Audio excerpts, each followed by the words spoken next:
Hi friends, welcome to Madhu spicy cooking. ಇವತ್ತಿನ recipe ಬಂದು tawa fish ಫ್ರೈನ street ಸ್ಟೈಲಲ್ಲಿ ಯಾವ ರೀತಿ ತುಂಬ ಸ್ಪೈಸಿಯಾಗಿ ಮಾಡೋದನ್ನ ಹೇಳ್ಕೊಡ್ತಾ ಇದ್ದೀನಿ. ಏನಾದರೂ ನಮ್ಮ ಚಾನಲ್ನ ಫಸ್ಟ್ ಟೈಮ್ ವಿಸಿಟ್ ಮಾಡ್ತಾ ಇದ್ದರೆ ಫಸ್ಟ್ ಸಬ್ಸ್ಕ್ರೈಬ್ ಆಗಿ ಪಕ್ಕದಲ್ಲಿರೋ ಬೆಲ್ಲೈಕನ್ನ ಕ್ಲಿಕ್ ಮಾಡಿ. ಯಾಕಂದರೆ ಇದೇ ಥರ ತುಂಬ ಸ್ಪೈಸಿಯಾಗಿರೋ ರೆಸಿಪೀಸ್ನ ನಾನು ಅಲ್ಲಲ್ಲೇ ಅಪ್ಲೋಡ್ ಮಾಡ್ತಾ ಇರ್ತೀನಿ, ಸೊ ಮಿಸ್ ಮಾಡ್ಕೋಬೇಡಿ. ಈಗ 1 tablespoon red chilli powder, 1 tablespoon ಧನಿಯಾ powder, 1 tablespoon garam masala, 1 tablespoon salt ಹಾಕೋತಾ ಇದ್ದೀನಿ. Ginger garlic paste 1 tablespoon, ಒಂದು ಅರ್ಧ ನಿಂಬೆಹಣ್ಣು ಹಿಂಡ್ಕೊತಾ ಇದ್ದೀನಿ. ಇದನ್ನು ನೀಟಾಗಿ ನೀವು ಮಿಕ್ಸ್ ಮಾಡ್ಕೋಬೇಕಾಗುತ್ತೆ. ತಂದಿರೋ ಮೀನನ್ನ ಮೊದಲೇ ತೊಳೆದಿಟ್ಕೊಂಡಿದ್ದೆ ನಾನು. ಇವಾಗ ಒಂದೊಂದಾಗಿ ಇಟ್ಕೊಂಡು ಖಾರ ಮೇಲ್ಗಡೆ ನೀಟಾಗಿ ಸವರ್ಕೊಳ್ಳೋಣ. ಇದೇ ರೀತಿ ತಂದಿರೋ ಫಿಶ್ಗಳನ್ನೆಲ್ಲ ನಾವು ಖಾರನ ನೀಟಾಗಿ ಹಾಕೋಣ. ಅದಕ್ಕೆ ಈಗ ಮಳೆಗಾಲ, ಚಳಿಗಾಲಕ್ಕಂತೂ ಸ್ಪೈಸಿಯಾಗಿ ಏನಾದರೂ ತಿನ್ನಬೇಕು ಅಂತಲೇ ಅನಿಸ್ತಾ ಇರುತ್ತೆ. ಯಾವಾಗಲೂ ಸಾಂಬಾರು ಮಾಡೋದು ಬದಲು ಫಿಶ್ನ ತವಾ ಫ್ರೈ ಮಾಡ್ಕೊಂಡು ತಿಂದ್ರೂ ಒಂಥರ ಚೆನ್ನಾಗಿರುತ್ತೆ. ಸೊ ಇವಾಗ ಡಿಫ್ರೆಂಟಾಗಿ ಒಂಥರ ಸ್ಪೈಸಿಯಾಗಿ ಮನೇಲಿ ಈಸಿ ರೆಸಿಪೀಸ್ನ ಯೂಸ್ ಮಾಡಿಕೊಂಡು ಯಾವ ರೀತಿ ಮಾಡೋದು ಅಂತ ಹೇಳ್ಕೊಡ್ತಾ ಇದ್ದೀನಿ. ತುಂಬ ಚೆನ್ನಾಗಿ ಬಂದಿತ್ತು ಮಾತ್ರ, ಇದು ಟೇಸ್ಟ್ ಮಾತ್ರ.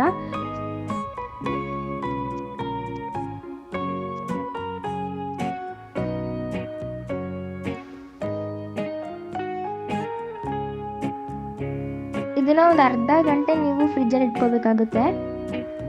ಕಲ್ಲು ಕಾಯಕ್ಕೆ ಇಟ್ಟಿದ್ದೆ. ಇವಾಗ ಒಂದು ಸ್ವಲ್ಪ ಎಣ್ಣೆ ಹಾಕ್ಬಿಟ್ಟು ಅದನ್ನು ಒಂದೊಂದಾಗಿ ಹಾಕೊಳ್ತಾ ಹೋಗೋಣ.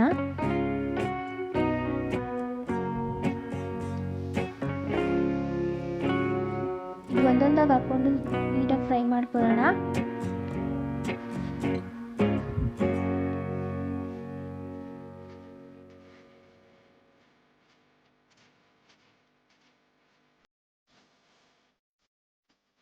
ನೋಡ್ಬೋದು ನೀವು, ತುಂಬ ಜ್ಯೂಸಿಯಾಗಿ ಎಷ್ಟು ಚೆನ್ನಾಗಿ ಫ್ರೈ ಆಗ್ತಿದೆ ಅಂತ ಅಂದರೆ ಸಕ್ಕತ್ತಾಗಿತ್ತು ಮಾತ್ರ. ಟೇಸ್ಟ್ ಮಾತ್ರ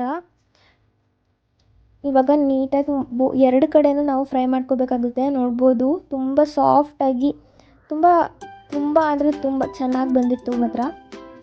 ಮನೇಲಿ ಅಂತೂ ಎಲ್ಲರೂ ಇಷ್ಟಪಟ್ಟು ತಿಂತಾರೆ. ನೀವೊಮ್ಮೆ ಟ್ರೈ ಮಾಡಿ. ಮನೇಲಿ ಕೇಳಿ ಮಾಡಿಸ್ಕೊತಾ ಇರ್ತಾರೆ. ವಾರನೂ ಬೇಕಾದ್ರೆ ಫಿಶ್ಶೇ ತಂದುಕೊಡ್ತಾರೆ, ಚಿಕನ್ನೇ ಬಿಟ್ಬಿಡ್ತಾರೆ. ಆ ಥರ ತುಂಬ ಟೇಸ್ಟಾಗಿತ್ತು ಮಾತ್ರ. ಎರಡು ಕಡೆನೂ ನೀಟಾಗಿ ಫ್ರೈ ಮಾಡ್ಕೊಳ್ಳಿ. ಆದಷ್ಟು ಫ್ರೈ ಮಾಡಿದಷ್ಟು ತುಂಬ ಟೇಸ್ಟಿಯಾಗಿ, ತುಂಬ ಗರ್ಗರಿಯಾಗಿ, ಸುತ್ತ ಗರ್ಗರಿಯಾಗಿ ಬರುತ್ತೆ. ಈಗ ನೋಡ್ಬೋದು, ಇವಾಗ ರೆಡಿ ಆಗಿದೆ. ಈ ವಿಡಿಯೋ ನಿಮ್ಗೆ ಇಷ್ಟ ಆಗಿದ್ದರೆ ಮಧು ಸ್ಪೈಸಿ ಕುಕಿಂಗ್ಗೆ ಸಬ್ಸ್ಕ್ರೈಬ್ ಮಾಡಿ. Thank you.